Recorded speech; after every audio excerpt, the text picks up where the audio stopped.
우리 하나님 여호와께서 우리에게 명령하신 대로 우리가 호렙산을 떠나 너희가 보았던 그 크고 두려운 광야를 지나 아모리 족속의 산지길로 가데스 바네아에 이른 때에 내가 너희에게 이르기를 우리 하나님 여호와께서 우리에게 주신 아모리 족속의 산지에 너희가 이르렀나니 너희의 하나님 여호와께서 이 땅을 너희 앞에 두셨은즉 너희 조상의 하나님 여호와께서 너희에게 이르신 대로 올라가서 차지하라.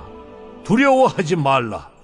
주저하지 말라 한즉 너희가 다 내 앞으로 나와 말하기를 우리가 사람을 우리보다 먼저 보내어 우리를 위하여 그 땅을 정탐하고 어느 길로 올라가야 할 것과 어느 성읍으로 들어가야 할 것을 우리에게 알리게 하자 하기에 내가 그 말을 좋게 여겨 너희 중 각 지파에서 한 사람씩 12를 택하매 그들이 돌이켜 산지에 올라 에스골 골짜기에 이르러 그곳을 정탐하고 그 땅의 열매를 손에 가지고 우리에게로 돌아와서 우리에게 말하여 이르되 우리의 하나님 여호와께서 우리에게 주시는 땅이 좋더라 하였느니라.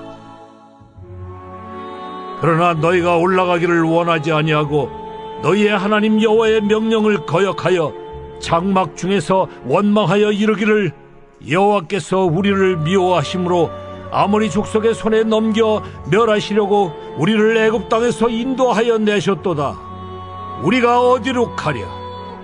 우리의 형제들이 우리를 낙심하게 하여 말하기를 그 백성은 우리보다 장대하며 그 성읍들은 크고 성곽은 하늘에 닿았으며 우리가 또 거기서 아낙 자손을 보았노라 하는도다 하기로 내가 너희에게 말하기를 그들을 무서워하지 말라. 두려워하지 말라. 너희보다 먼저 가시는 너희의 하나님 여호와께서 애굽에서 너희를 위하여 너희 목전에서 모든 일을 행하신 것 같이 이제도 너희를 위하여 싸우실 것이며 광야에서도 너희가 당하였거니와 사람이 자기의 아들을 안는 것 같이 너희의 하나님 여호와께서 너희가 걸어온 길에서 너희를 안으사 이곳까지 이르게 하셨느니라 하나 이 일에 너희가 너희의 하나님 여호와를 믿지 아니하였도다. 그는 너희보다 먼저 그 길을 가시며 장막 칠 곳을 찾으시고 밤에는 불로 낮에는 구름으로 너희가 갈 길을 지시하신 자이시니라. 우리 하나님 여호와께서 우리에게 명령하신 대로 우리가 호렙산을 떠나 너희가 보았던 그 크고 두려운 광야를 지나 아모리 족속의 산지길로 가데스 바네아에 이른 때에 내가 너희에게 이르기를 우리 하나님 여호와께서 우리에게 주신 아모리 족속의 산지에 너희가 이르렀나니 너희의 하나님 여호와께서 이 땅을 너희 앞에 두셨은즉 너희 조상의 하나님 여호와께서 너희에게 이르신 대로 올라가서 차지하라. 두려워하지 말라. 주저하지 말라 한즉 너희가 다 내 앞으로 나와 말하기를 우리가 사람을 우리보다 먼저 보내어 우리를 위하여 그 땅을 정탐하고 어느 길로 올라가야 할 것과 어느 성읍으로 들어가야 할 것을 우리에게 알리게 하자 하기에 내가 그 말을 좋게 여겨 너희 중 각 지파에서 한 사람씩 12를 택하매 그들이 돌이켜 산지에 올라 에스골 골짜기에 이르러 그곳을 정탐하고 그 땅의 열매를 손에 가지고 우리에게로 돌아와서 우리에게 말하여 이르되 우리의 하나님 여호와께서 우리에게 주시는 땅이 좋더라 하였느니라.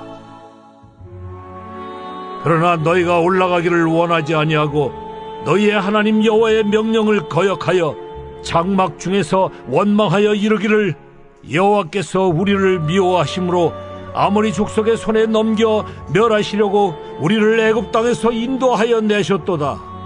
우리가 어디로 가랴?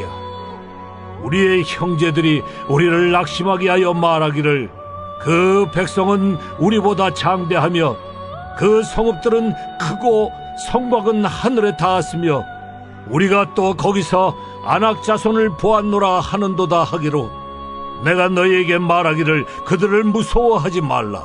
두려워하지 말라.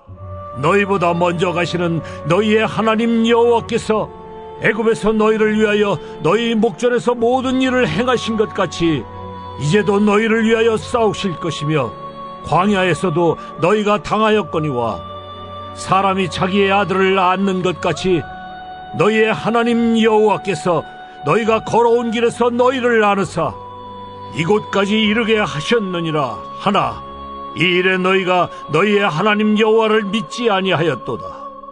그는 너희보다 먼저 그 길을 가시며 장막 칠 곳을 찾으시고 밤에는 불로 낮에는 구름으로 너희가 갈 길을 지시하신 자이시니라.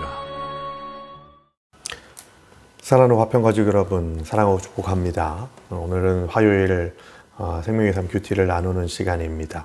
계속해서 강조해서 말씀드립니다만 함께 교회에서 모여서 교제하고 예배하고 기도하는 시간들이 허락되지 않았기 때문에 여러분들의 삶의 자리에서 영성생활을 유지해 나가는 것은 대단히 중요하다는 말씀을 드립니다.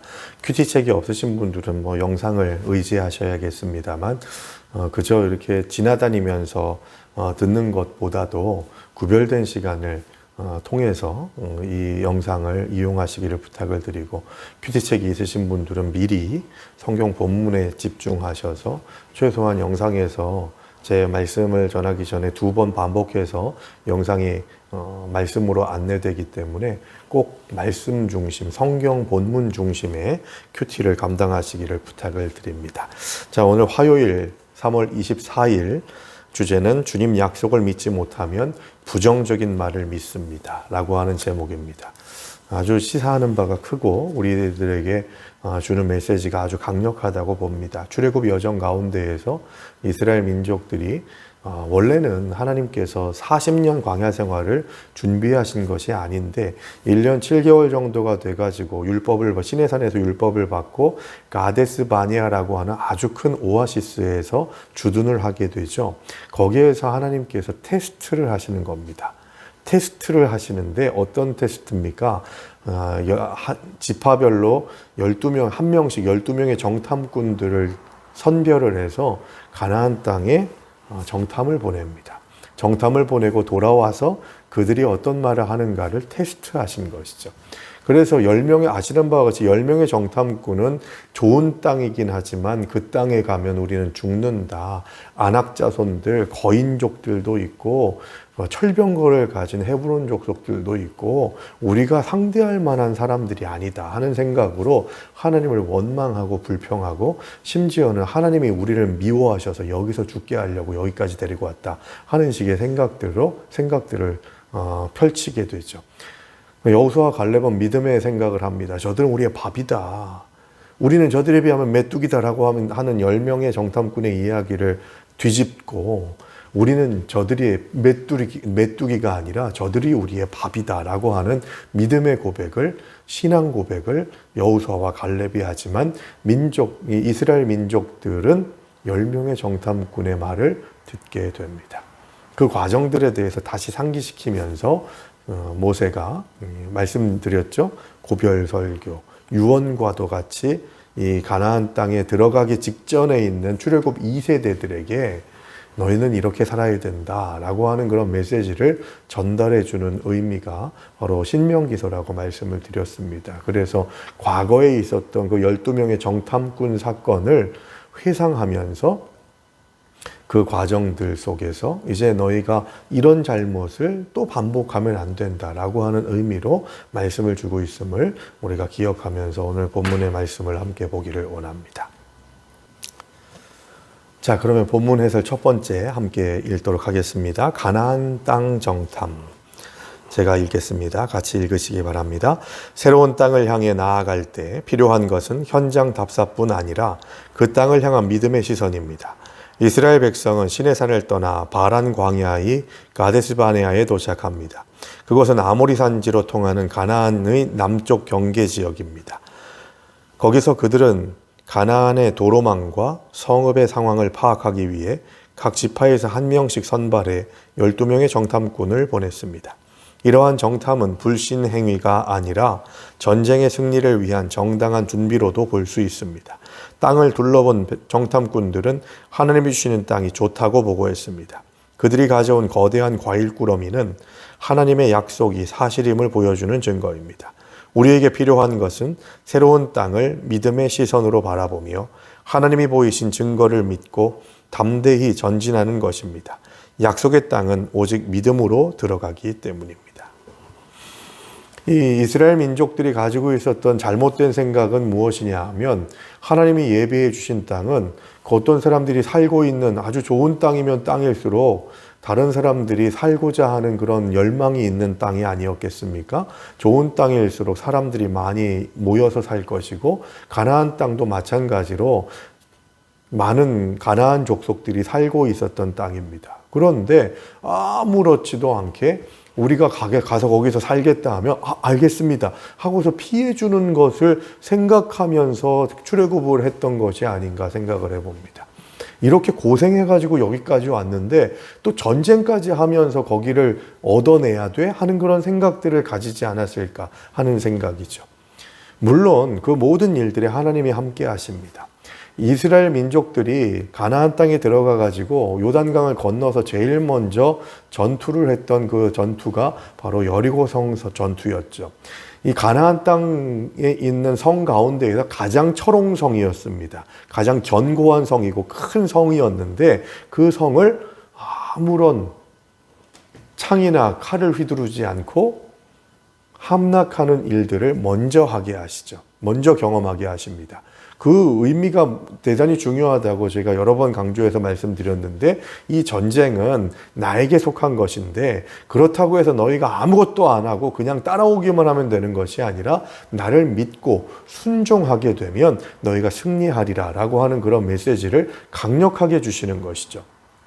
그러니까 하나님께서 약속해 주셨습니다. 내가 너희에게 젖과 꿀이 흐르는 가나안 땅을 허락하리라 라고 그렇게 약속해 주셨어요. 그래서 12명의 정탐꾼이 가나안 땅에 가가지고 보니까 진짜 젖과 꿀이 흐르는 땅이더라 라고 하는 그런 보고를 합니다. 좋은 땅이다 라고 하는 것을 분명하게 인식했는데 그 다음이 문제였던 거죠. 믿음으로 나아가야 되는데 믿음의 시선으로 주님께서 말씀으로 약속하신 것이 가나안 땅에서 보니까 그대로 이루어지고 있는데 그러면 그 땅을 주시겠다고 약속하신 하나님의 음성 또한 믿음으로 받아들였어야 됐는데 이 10명의 정탐꾼들은 믿음의 시선이 아니라 그 땅에 있는 거인족들 또 견고한 성읍들 또 철병거를 봤던 겁니다.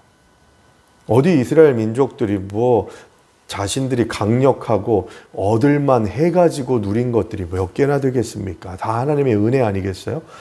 구름기둥과 불기둥으로 인도하시고 반석에서 물을 내게 하시고 홍해바다를 건너게 하시는 이런 여러 가지 사건들을 삶 자체가 생활 자체가 기적적인 일들이 계속해서 반복되고 있었음에도 불구하고 출애굽 백성들은 계속해서 하나님의 통치, 하나님의 역사하심에 대한 능력을 자신의 삶에 대입하지 못하고 계속 뜬구름 잡는 얘기만 하고 있는 것이죠.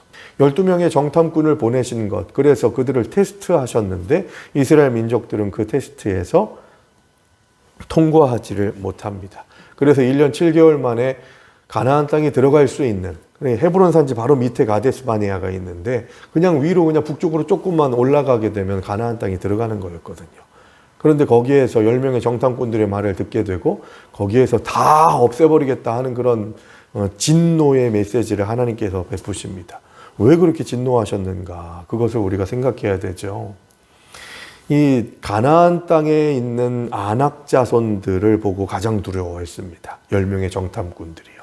근데 이것이 이 구속사적인 입장에서 대단히 중요한 상징적인 의미를 가지고 있다고 말씀드린 바가 있는데 창세기로부터 보는 거예요. 창세기에 보시면 하나님의 아들들과 사람의 딸들이 만나서 결혼을 하고 그래서 태어나게 된 족속이 네피림이라고 하는 거인족이라고 했습니다. 하나님의 아들과 사람의 딸들이 어떤 의미냐고 말씀드렸냐면 천사들과 사람들 이런 걸 얘기하는 것이 아니라 가장 중요한 것은 셋의 후손들, 그러니까 아벨의 후손들, 아벨이 죽고 셋이 하나님께서 셋을 따로 또 보상의 의미로 주셨잖아요. 아벨을 대신하는 그런 아들을 셋을 허락하십니다. 세 명을 줬다는 게 아닌 거 아시죠?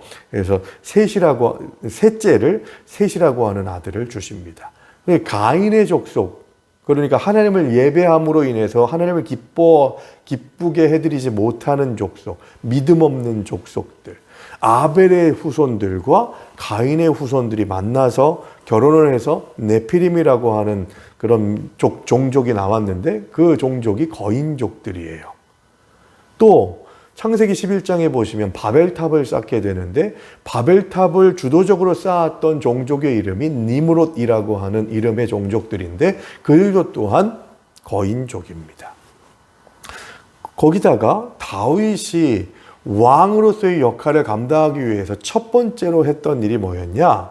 아낙 자손의 후손인 골리앗을 돌팔매로 물맷돌로 무찌르게 된 사건이죠. 이게 연결되어 있는 거예요, 여러분. 그러니까 하나님께서 하나님의 나라를 세우시는 것이 어떤 의미입니까? 왜 하나님께서 이 땅에 에덴 동산을 만드시고 사람을 창조하셨냐? 하나님의 나라를 세우기 위해서였던 거죠. 그런데 그 하나님의 나라가 어떻게 균열이 생겼냐 하면 하나님의 나라를 세우려고 하는데 하나님의 아들들과 사람의 딸들이 잘못된 그런 교제를 함으로 인해서 네피림이 생기고 그리고 또 시날 평지에서 바벨탑을 쌓아서 우리가 하나님과 같이 되자 하는 그런 교만한 마음을 계속해서 쌓아 올렸던 니므롯이라고 하는 종족들이 세워지게 되는 거예요. 세상 권력을 표현하는 것이 바로 거인족이라고 하는 거죠. 힘의 논리로 세상을 이끌어가는 세력들을 거인족으로 표현하고 있는 것이죠. 그래서 창세기 12장에서 아브라함을 부르셔서 내가 이제 너로 인해서 나라를 만들겠다 하신 것이 네피림과 니므롯을 상대할 수 있는 세상 나라를 상대해서 대적해서 승리할 수 있는 하나님의 나라 백성들을 세우기 위해서 창세기 12장에서 내가 너로 인해서 민족을 만들고 장자 나라가 되게 하겠다. 제사장 나라가 되게 하겠다. 본보기 나라가 되게 해서 하나님 나라의 백성들은 이렇구나. 하나님 나라는 이렇게 통치가 되고 이렇게 열매 맺는 나라구나라고 하는 것을 알려주기 위해서 하나님께서 이스라엘 백성들을 선택하셨다는, 아브라함을 선택하시고 이스라엘 백성을 선택하셨다는 것입니다. 여러분, 우리도 하나님께서 어떤 큰 일들을 맡기시거나 하나님께서 예비해 놓으신 복과 은혜를 준비하셨다가 이제는 이 하나님의 자녀들이 그것을 받을 만한 때가 되었는가 되지 않았는가를 가늠하시기 위해서 테스트하실 때가 있다는 거예요. 우리를 정탐꾼으로 보내실 때가 있다는 겁니다. 여러분, 12지파에 한 명씩 대표자로 뽑혔다는 것은 얼마나 놀라운 일일까요? 지파별로, 그러니까 지금 우리나라로 치면은 도대표입니다. 도대표로 딱 한 명. 선발하는데 이 12명이 선발되어 있는 거예요. 12지파 중에 12명, 지파별로 딱 한 명씩. 얼마나 출중한 사람들을 뽑았겠습니까? 난다 긴다 하는 사람을 뽑았겠죠.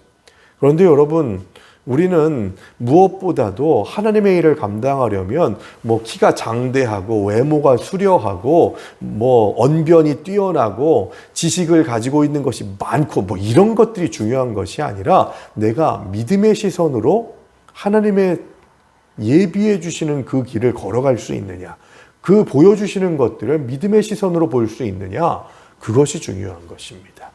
여기에서 10명의 정탐꾼은 실패했던 것이죠. 하나님께서 우리들에게 정탐을 보내십니다. 거기가 어딘지 우리는 알 수가 없죠. 개별적으로 다 다른 곳을 보내실 것이기 때문입니다. 어떤 사람에게는 가정으로 정탐을 보내실 수도 있고, 직장에, 학교에, 또 나의 친구들에게, 또 군대에, 그리고 교회 공동체에 정탐을 보내실 때도 있는 것이죠. 제일 중요한 건 뭡니까? 바로 믿음의 시선을 가지고서 그 정탐꾼의 역할을 감당해야 된다는 겁니다. 자, 두 번째 본문 해설 보겠습니다. 정탐 결과에 대한 부정적 보고. 제가 읽습니다.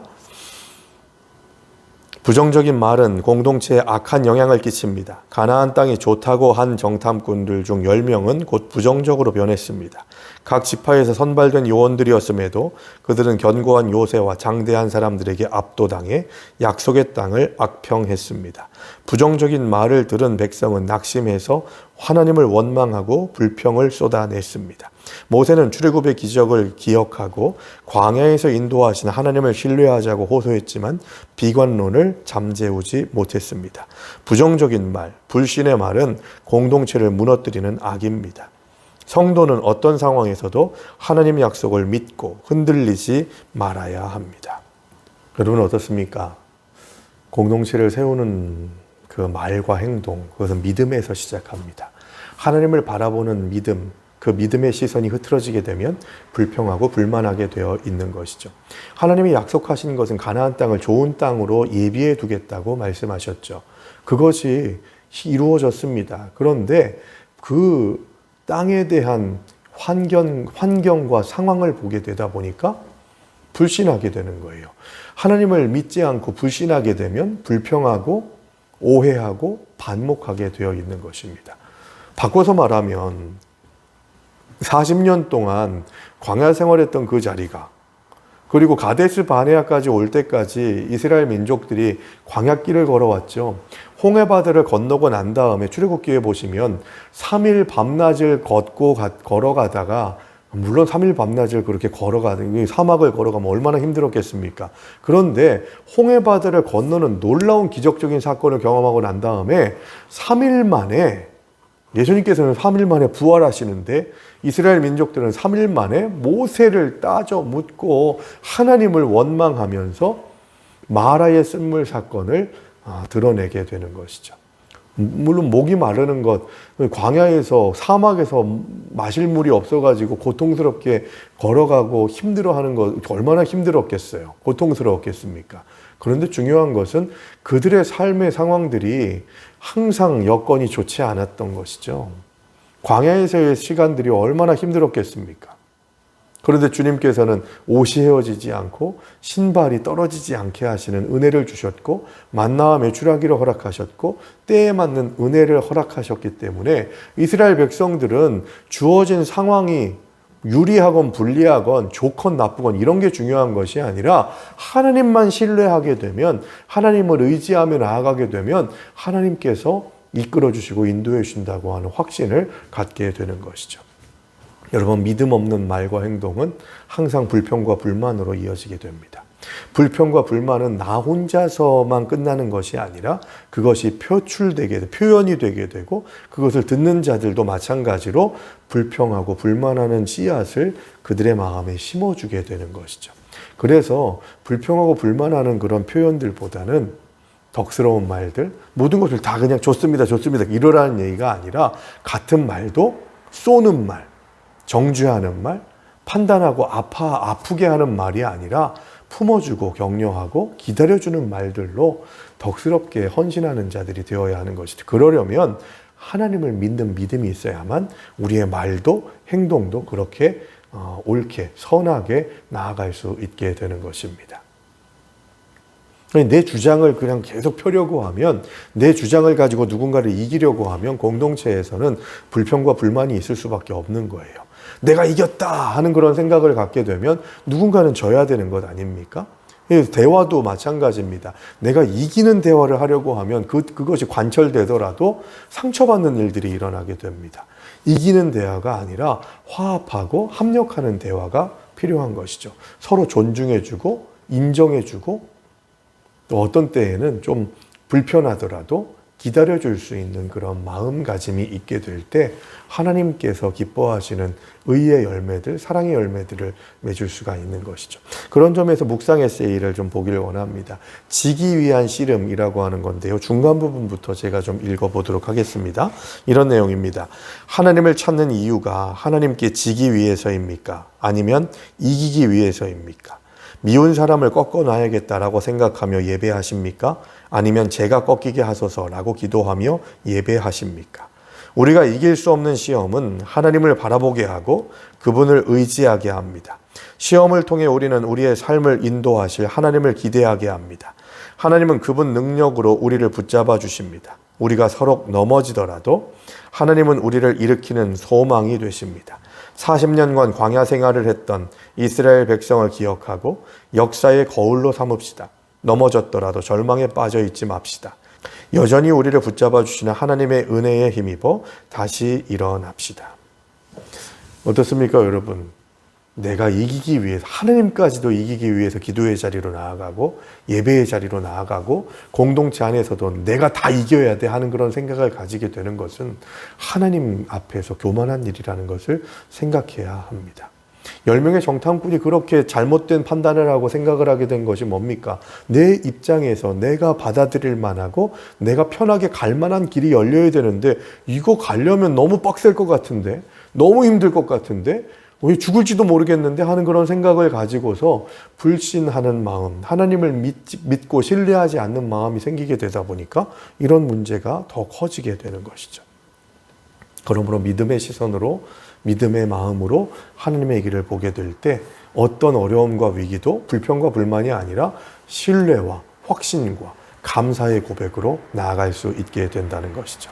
그런 삶을 살아가시는 오늘 하루가 되시기를 간절히 바랍니다. 한 절 묵상 같이 읽죠. 신명기 1장 29절에서 30절에 있는 30절에 대한 한 절 묵상입니다. 이스라엘 백성에게 출애굽의 구원 사건과 시내산에서 목격한 하나님의 임재는 결코 잊어선 안 되는 것이었습니다. 그러나 그들은 당장 눈앞에 보이는 장애물로 인해 두려움과 낙심에 빠지고 말았습니다. 두려움에 빠진 사람이 다시 일어서는 비결은 하나님을 바라보고 그분이 행하실 일을 기대하는 것입니다. 곧 하나님이 과거에 베푸신 은혜를 기억하고 그분이 앞서가시며 내가 가야 할 길을 여신다는 사실을 믿는 것입니다. 이스라엘 민족들이 회복해야 될 것은 무엇이었을까요? 안악자손을 보고 그들의 이 가나안에 있는 큰 성들을 보고 철병거를 가지고 있는 헤브론 산지의 백성들을 보는 것이 아니라 믿음의 눈을 가지고서 하나님을 바라보는 것이었습니다. 우리도 마찬가지입니다.